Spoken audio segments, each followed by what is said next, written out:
Welcome, folks. This is Tom O'Brien of TFNN. We go 5 days a week. We go 10 hours a day. We go 24 hours a day on the internet at TFNN.com. Always remember, folks, whatever you think about, you bring about. Whatever you focus on grows. Hope everyone's having a great day, safe day. Let's make it a great night, folks. Ask for what you want. Find the courage to ask for what you want. Others have the right to tell you yes or no, but you always have the right to ask. Likewise, you have the right to ask them for what you want, and they have the right to say yes or no. Market-wise, let's take a look at it out here. We had the Dow Industrials up 21, NASDAQ up 1, S&P's up 3, gold contract down $4, traded at $1,352 an ounce. Silver down 17 cents at $19.70 an ounce. Platinum $1,116 an ounce. Copper down a penny at $2.16 a pound. Light sweet crude up 30 cents, trading at $46.88 a barrel. Bonds, you have the 10-year note up 7 ticks, $132.07. 30-year bond up 25, $171.28. King dollar down 19 ticks, 94.74. The euro is trading at $1.12, and the yen is trading at 100. Our phone number is 877 927-6648. Give us a call, folks. Want to know what's going on in your world. In the world of the S&Ps, let's take a look at them. What do you have? The SPY gets down to 217.02 at a small expansion of volume. Doesn't want to hold lower price. Bottom line, it looks like 218.88 will probably get tested again tomorrow. This is, let's see, that's how that sets up. The low of the high can get tested.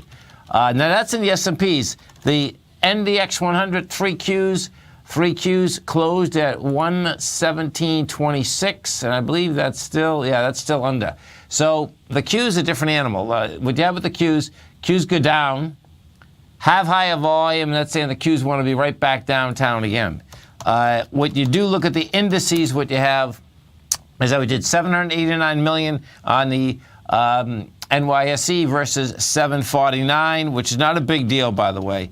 NASDAQ Composite, different ball game. The Composite, once again, upped the volume as it got to lower price. It did 1.7 billion versus 1.6. The Composite itself, intraday, did get down to 5,197. That says you're going to be right back down into those lower levels. Gold contract. What do we have with gold? Gold contract had a sideways move out here today. We traded from 1356 to 1340. Doesn't say much. That's the real bottom line. My take is that the gold market wants to make its way down. It's this 1285 level. We'll see how that shakes out. But you had the Fed minutes come out today at 2 o'clock, and the bottom line is that the governors themselves were split on how fast they have to go up on the rates. Bottom line, they're in no hurry. When you cut to the chase, Dudley is out here saying that, he thinks it can go up in September. Well, inside the minutes, that wasn't the conversation. The conversation inside the minutes out here, folks, were that 2% inflation, which is what they're targeting, is a long way away. And they felt that they could wait for more information to come into the marketplace before they go up. That would be the dovish part of it. The hawkish part of it was that they felt they were just about at full employment. That says something different. Now, that being said, at full employment, if we go over to Cisco just came out with the numbers. Cisco closed at $30.72. That right now is trading at $30.28. Bottom line, Cisco came out last night saying that they were cutting up to 5,500 jobs. That's a big number. That is one big number, no doubt about it. Notes. Let's go to the note market. We take a look at the notes. The notes,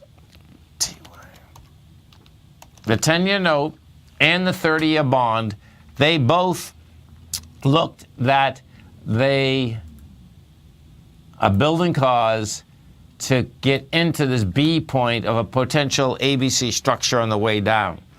So this is going to be pretty wild waking up tomorrow, particularly watching the market about 6:30 tomorrow morning, Eastern Standard Time. The reason being is this. We haven't seen an ABC structure down in the bonds or the notes in quite some time. it's pushing into this lower swing point from the 21st of July, and you're pushing in there with volume. It hasn't hit it yet. This is where it's always dangerous when you actually haven't hit it. So, like if we had hit it today, folks, it would have been much better. The reason being is that what happened yesterday is that we got to a price point of 131.28. You did 1.4 million contracts. Today you did 1 million contracts. You got slightly lower, 131.26, but what it's trying to hit is the 131.19.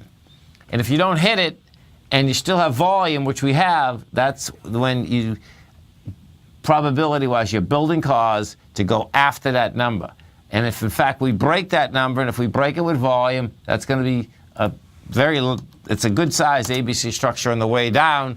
And what that would be saying is that the market itself is deciding to put the rates up a quarter point. So that's kind of where the markets are standing right now inside the currency markets, which is crucial to get your head wrapped around. If we go over to the dollar, we take a look at the dollar. What we have with the dollar is this. The dollar right now, the dollar looks to be building cause to get into higher price once again. Dollar yesterday came down fast and furious. We went from a price point yesterday inside the dollar index from 95.61 to 94.38. We did 29,000 contracts. Now, the dollar was certainly going into Brexit, which was June 24th. Well, that had 66,000. It's not going to break that down. Today, if it had got to the low, it would have been better off, because then it would have been a rejection of the low. So right now, my take is that, yeah, we're building cause for higher price, but in order for that to get a higher probability, it would have to go back inside 95.33. So it's about 500 ticks away from where we are right now. Then your probability would go much higher that is, in fact, where it wants to go. If we do go overseas and we look at overseas, what you're going to see, the DAX came down hard today. We came down 138 points, and bummer, I don't have the volume yet. Bottom line, we'll see whether we get the volume going. Inside our metal markets, what we did have volume on the way down inside the metal markets. The XAU came down $1.59. HUI came down $3.73. This is Tom O'Brien. This is TFNN. You stay right there, folks. We'll be coming back with some more numbers for you. Dow Industrials finished up 21. NASDAQ was up 1.5. S&P was up 3. We're going to be right back.